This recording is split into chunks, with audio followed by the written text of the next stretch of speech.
I don't want to take anything away from Sean Desai because as we both said, he's been unfairly scapegoated here in a certain respect.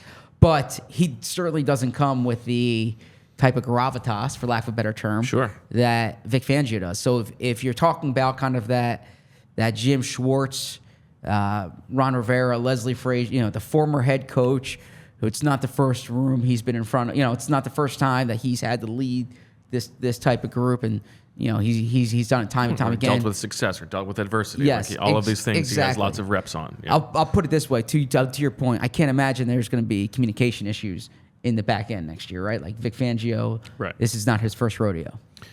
The other thing that I want to say is this to me is so much more about the floor than the ceiling with Vic Fangio, like that baseline level of competence, which we talked about. Like that's what they needed.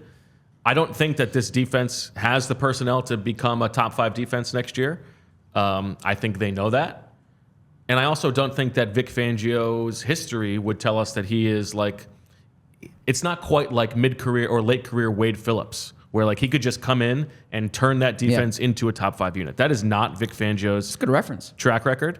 But like you look, he coached in the mid-90s. We don't even have the advanced stats on those times. But you go. Let's just talk about the post Stanford Vic Fangio era, going back to when he came to the Niners. So that's 12 years that he was either a defensive coordinator or a head coach. Going back, in those 12 years, 3 years he had a top quartile defense in both success rate and EPA per drive. Right, 11 and 12 with the Niners, and then 18 that great year with the Chicago Bears. That was the only one time that was like the best defense in the league.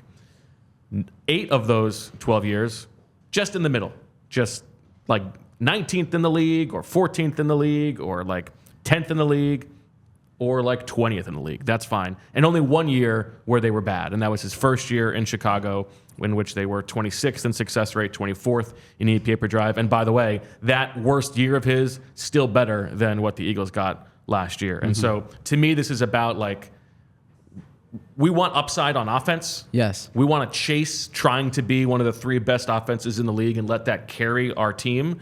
We just want get us through the game on defense. Let's just be okay. That's a good way of putting it. I think the high floor is exactly what you're shooting for here. And yeah, you're shooting for consistency. You're shooting for, I don't want to say professionalism because that would indicate there was a lack of professionalism before, but just a buttoned up operation, right? And that's probably what you're getting with someone with this type of experience. We all silly like the mayor.